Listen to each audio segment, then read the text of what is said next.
وزیر اعظم کون بنے گا؟ یہ تو 100% طے شدہ حقیقت ہے. یہ ووٹ دینا تو ضروری ہے. کس کو دوں گا اول تو یہ میں ابھی فیصلہ نہیں کر, کیونکہ گراؤنڈ ریئلٹی چینج ہوتی رہتی ہے نا. میں ایسا بیٹھ جاؤں کہ میں نے فلاں کو ووٹ دینا ہے اور ٹھان لوں تو یہ ظلم اور زیادتی ہے. ہو سکتا ہے بھائی آپ کی رائے اس وقت کیا ہو جائے, چینج ہو جائے. تو میں نے کہا میں اصول اور ضابطہ بیان کر دیتا ہوں, اس اصول کے مطابق ووٹ دوں گا. جب الیکشن کا وقت آئے گا تو اس اصول کے مطابق دیکھوں گا, جو اس پہ پورا اتر رہا ہوگا اس کو دے دوں گا. وہ کون اتر رہا ہے وہ اسی وقت غور کریں گے, یہ ابھی کی ٹینشن نہیں ہے. تو انہوں نے کہا وہ اصول بیان کریں. تو میں نے کہا بھائی ہمارا اصول یہ ہے کہ ہم دیکھیں گے کہ کتنی جماعتیں ہیں جنہوں نے الیکشن میں حصہ لیا. ان کے بارے میں دیکھیں گے کوئی ایسا ہے جو دودھ سے دھلا ہوا ہے, ٹھیک ہے, تو ظاہر ہے ایسا تو کوئی بھی, کیا خیال ہے, کوئی زمزم سے نہایا ہوا ہو یا دودھ سے دھلا ہوا ہو, گناہوں سے پاک صاف ہو, ایسا کوئی ہو, ایسا تو کوئی بھی نہیں ہے. تو ہم دیکھیں گے. اس پہ وہ فوراً کسی نے اعتراض کیا کہ بھائی پھر تو کسی کو بھی نہیں دینا چاہیے. میں نے ان سے کہا کہ جب آپ کسی کو ووٹ نہیں دیتے تو اپنے مخالف کو ایک ووٹ آپ دے دیتے ہیں. جو کہتے ہیں نا ہم الیکشن کا بائیکاٹ کریں گے, ووٹ نہیں دیں گے, تو آپ کا مخالف جو ہے نا اس کو ایک ووٹ خود بخود اس کا بڑھ جائے گا نا. تو ووٹ نہیں دے کے بھی ہر آدمی ووٹ دے رہا ہوتا ہے. یہ بہت ہی حماقت اور بیوقوفی کی بات ہوتی ہے کہ چونکہ سب 2 نمبر ہیں ہم نے کسی کو بھی نہیں دینا. بھائی کوئی نہ کوئی تو آئے گا نا, آئے گا بھائی, آئے گا کوئی نہ کوئی تو آئے گا. تو جب کوئی نہ کوئی تو آئے گا تو ملک بغیر سربراہ کے چل نہیں سکتا. تو میں نے کہا بھائی ہمارا اصول کیا ہے کہ جو کم درجے کا نالائق ہوگا, پہلے تو ہم یہ دیکھیں گے ان میں کم درجے کا نالائق کون ہے, اس کو ہم سب سے اچھا قرار دیں گے. دوسرے نمبر پر ہم یہ دیکھیں گے اس کم درجے کے نالائق کے جیتنے کا کچھ امکان بھی ہے یا نہیں ہے. ایسا تو نہیں پورے محلے میں ایک میں ہی اس کا حامی ہوں اور اپنا ووٹ خام خواہ میں ضائع کر کے آ جاؤں. کوئی دور دور کا بھی اگر کوئی جیتنے کا چانس نہ ہو تو پھر اس کو ووٹ دینا کیا ہے, میری رائے کے مطابق غلط ہے. پھر اس کو کہو کہ بھئی آپ نیک شریف شرفا ہو لیکن فی الحال آپ ہماری فہرست سے خارج, کیونکہ ہمارے محلے سے میرے علاوہ آپ کا کوئی بھی حامی ہمیں نظر ہی نہیں آ رہا, تو کوئی فائدہ نہیں ہے. پھر ہم دیکھیں گے ایسی 2 پارٹیاں جن میں کیا ہے, یعنی جس کے دن میں سے دونوں میں سے ایک کے جیتنے کا امکان ہو. ان میں سے پھر میں ایک کو سلیکٹ کروں گا کہ کم درجے کا نالائق کون ہے اور جو ہے اور اس سے بڑا نالائق کون ہے. ہمارے ملک میں پڑھے لکھے لوگ زیادہ ہیں یا کم ہیں؟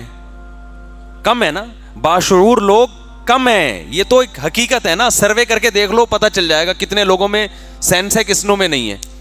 تو جب بے شعور لوگ معذرت کے ساتھ زیادہ ہیں, اس کا مطلب وزیر اعظم کون بنے گا؟ یہ تو 100% طے شدہ حقیقت ہے. ہاں کچھ کم بے شعور ہوتے ہیں, کچھ ان سے زیادہ بے شعور ہوتے ہیں, تو اس کا مطلب اب کوئی ڈھنگ کا بندہ تو آ نہیں سکتا اس سسٹم کے تحت. کوئی ڈھنگ کا آدمی ناممکن ہے کہ آ جائے, کیونکہ یہاں آنے کے لیے عوام کو الو بنانا پڑے گا. کچھ لوگوں کے منہ بند کرنے پڑیں گے, کچھ کو اسکول بغیر اسکول کے پرنسپل بنا کے تنخواہیں دینی پڑیں گی. جو اس پن میں سب سے آگے ہوگا, یہ والا پن سمجھ رہے ہیں یہ میری اپنی اردو ہے, مجھے جب لفظ نہیں آ رہا ہوتا میں خود ہی اردو بناتا ہوں.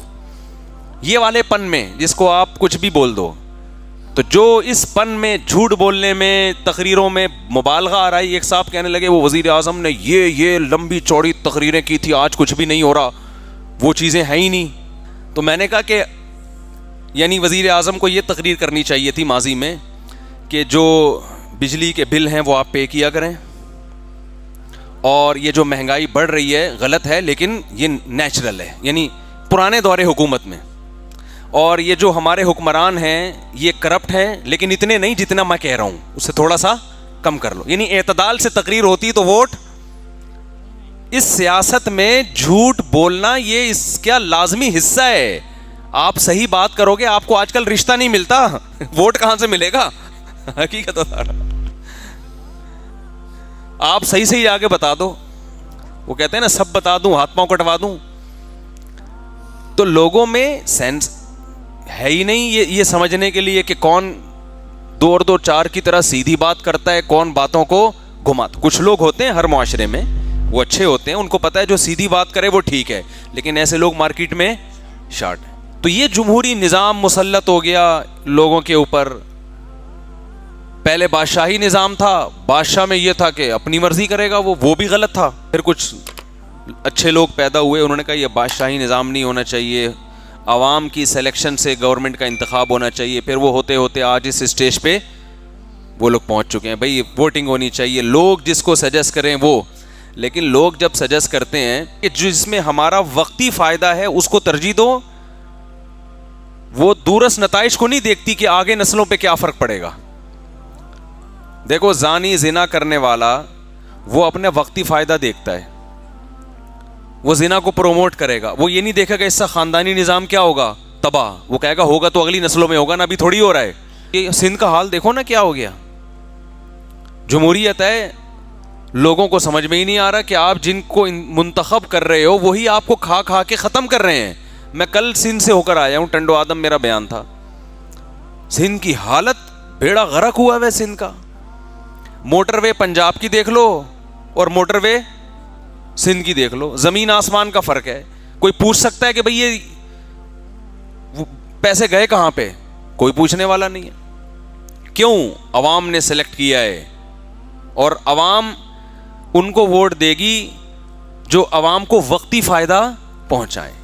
اتنے پیسے اس کو دے دیے, اتنے پیسے اس کو دے دیے, اتنے ہزار لوگوں کو جاب دلا دی, جو حالانکہ وہ جاب کی ضرورت ہی نہیں تھی. اس ڈپارٹمنٹ میں اتنے افراد, اتنی کرسیاں ہی نہیں ہیں کہ بیٹھ جائیں. اسکول ہی نہیں ہے, پرنسپل کی تنخواہ جا رہی ہے بھائی. اب آپ مجھے بتاؤ, اگر ایک جگہ اسکول ہی نہیں ہے اور پرنسپل ہیڈ ماسٹر کی اور ٹیچرز کی تنخواہیں جانا شروع ہو جائیں گی, تو ان میں 90% اس طرح کے ہیڈ ماسٹر اور ٹیچر ایسے ہوں گے جو ایسے ہی سیاستدان کو ووٹ دیں گے جو ہمیں گھر بیٹھے تنخواہ بھیج رہے. حالانکہ یہ قوم کے دشمن ہیں, لیکن کوئی سمجھتا ہی یہ بات. تو یہ جمہوری نظام مسلط ہو گیا لوگوں کے اوپر. پہلے بادشاہی نظام تھا, بادشاہ میں یہ تھا کہ اپنی مرضی کرے گا, وہ بھی غلط تھا. تو اسلام یہ کہتا ہے نہ بادشاہی نظام نہ جمہوری نظام. اسلام کہتا ہے تم سب اللہ کے غلام ہو. بادشاہ بھی کس کا غلام ہے؟ اللہ کا. میری حکومت ہے, میرا قانون ہے. جو بھی تمہارا امیر یا ذمہ دار بنے گا, چاہے زبردستی مسلط ہو جائے چاہے لوگ اس کو سلیکٹ کریں, اسلام طریقہ کار کو فوکس نہیں کرتا. خوب سمجھ لو, ہمارے یہاں نا یہ بہت سی باتیں کہتے ہیں جمہوریت کفر ہے, خلافت ہونی چاہیے. تو خلافت کسے کہتے ہیں؟ حضرت ابو بکر رضی اللہ تعالیٰ عنہ کو لوگوں نے سلیکٹ کیا, حضرت عمر کو لوگوں نے نہیں, کس نے؟ ابو بکر نے سلیکٹ کیا ہے. انہوں نے بتا دیا. کیوں؟ وہ سمجھ رہے تھے کہ بھائی میرے بعد ان سے اچھا اس قوم کے لیے کوئی بھی نہیں ہے. تو وہاں تو نہ الیکشن ہوئے نہ جمہوریت کو دیکھا گیا. ابو بکر نے سمجھا کہ بھائی میں اپنے بعد جس کو بنا کے جا رہا ہوں اس سے بہتر تمہارے لیے کوئی بھی نہیں ہے, مسلط کر دیا کہ یہی ہے. حضرت عمر نے بھی ایسا نہیں کہ پورے مدینہ والوں کی رائے لی ہو, نہ نہ نہ, 6 آدمیوں کی کمیٹی بنا دی, انہی میں سے سلیکشن ہوگی, اس کے علاوہ بولو نا بھائی نہیں ہوگی. تو اسلام میں اس سے پتہ چلتا ہے کوئی خاص طریقہ ہے ہی نہیں. اسلام نتیجے کو فوکس کرتا ہے, طریقہ کار کو فوکس نہیں کرتا. آج کیا ہوتا ہے, ہر تھوڑے دن میں کوئی تحریک اٹھتی ہے, خلافت چاہیے, خلافت کے نام پہ 8, 10, 25 دھماکے کیے, اور جو ملک کی رہی صحیح طاقت ہے اس کی بھی ایسی کی تیسی کر دی. تو یہی ہو رہا ہے, ہر تھوڑے دن میں کوئی اٹھتا ہے خلافت. ایک دن کوئی صاحب آ گئے کہ یہ خلافت کی بات آپ کیوں نہیں کرتے؟ میں نے کہا مثلاً بات کرنے سے ہوگا کیا؟ انہوں نے کہا ہم خلافت قائم کریں گے.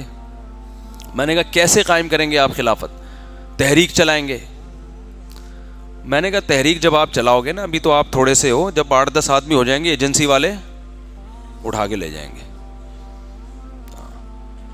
تو ایسی بات کرو جو گراؤنڈ ریئلٹی سے تھوڑی سی. اور میں نے کہا مجھے تو خود نہیں پتا, کوئی آپ ہی کوئی ایجنسی کے آدمی نہ ہو, مجھے اندر سے چیک کرنے کے لیے آ رہے ہو. بعض دفعہ خفیہ ایجنسی کے لوگ آپ کو چیک کر رہے ہوتے ہیں, خلافت کر رہا ہے, ہاں بھائی چل آ جا اندر, آ جا بھائی. تو فضول باتیں کرنے پر گورنمنٹ کی طرف سے کوئی پابندی نہیں ہے. گراؤنڈ ریئلٹی کو دیکھ کر اسلام کہتا ہے فیصلہ کرو, کرنا کیا ہے تم نے.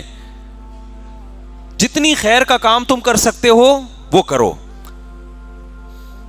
اب میں خود جمہوریت کے خلاف ہوں, جو موجودہ جمہوریت کا نظام ہے میں خود اس کے خلاف ہوں کہ یہ طریقہ صحیح نہیں ہے.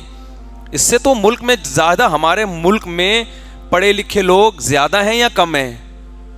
کم ہے نا. باشعور لوگ کم ہیں, یہ تو ایک حقیقت ہے نا. سروے کر کے دیکھ لو, پتہ چل جائے گا کتنے لوگوں میں سینس ہے, کتنوں میں نہیں ہے. تو جب بے شعور لوگ معذرت کے ساتھ زیادہ ہیں, اس کا مطلب وزیر اعظم کون بنے گا؟ یہ تو 100% طے شدہ حقیقت ہے. ہاں کچھ کم بے شعور ہوتے ہیں, کچھ ان سے زیادہ بے شعور ہوتے ہیں, تو اس کا مطلب کوئی ڈھنگ کا بندہ تو آ نہیں سکتا اس سسٹم کے تحت.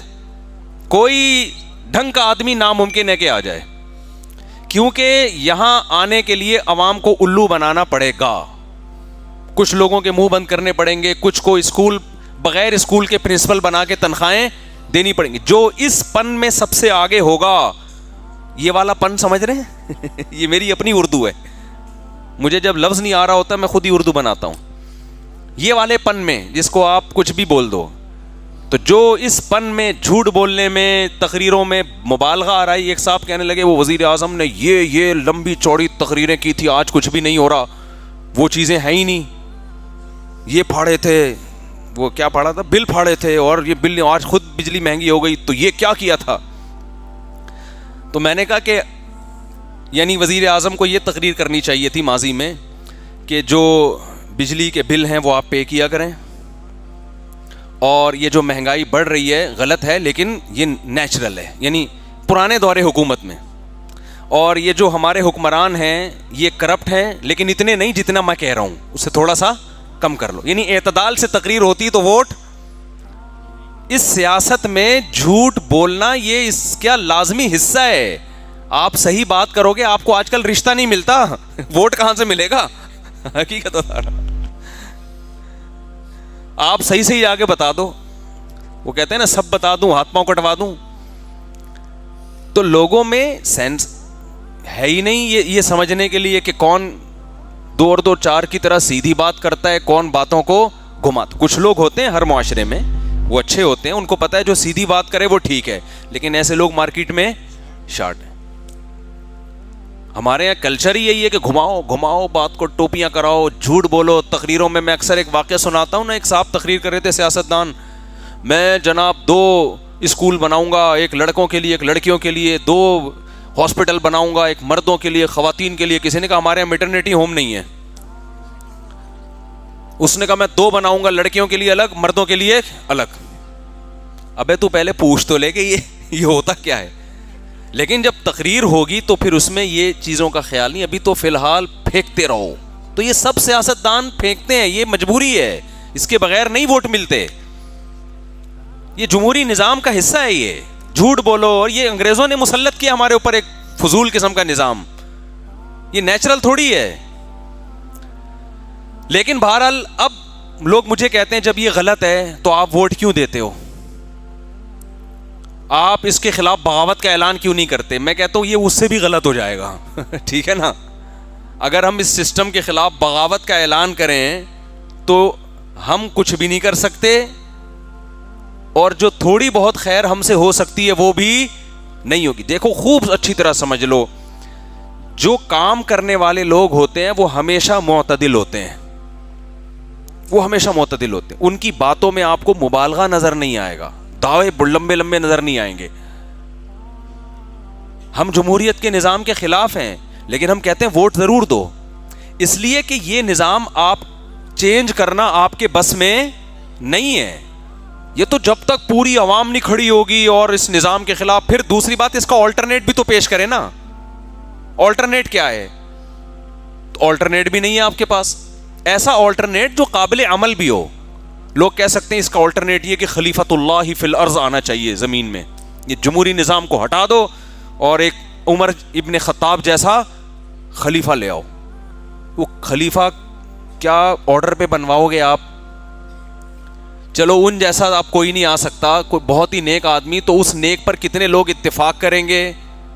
کچھ کہیں گے یہ نیک ہے, کچھ کہیں گے یہ نیک نہیں ہے. پھر عوام آنا تو عوام کی طاقت سے ہی ہے نا. اور اگر آپ کہتے ہو نہیں میں گن کی اور بم کی طاقت سے لاؤں گا, تو جس کے خلاف آپ گن چلاؤ گے, آپ کے پاس اگر غلیل ہے تو اس کے پاس ٹینک ہیں.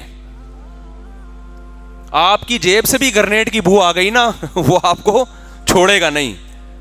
آپ کہہ سکتے نہیں ہم اللہ کی مدد پہ لڑیں گے. اللہ کس کے ساتھ ہے؟ حق پرستوں کے ساتھ ہے. یہ بہت اہم لوگ اکثر سوال پوچھتے ہیں, بھائی اٹھ جاؤ, الٹ دو اس نظام کو اور خلیفۃ اللہ کو لے آؤ. اللہ کس کے ساتھ ہے؟ حق پرستوں کے ساتھ ہے.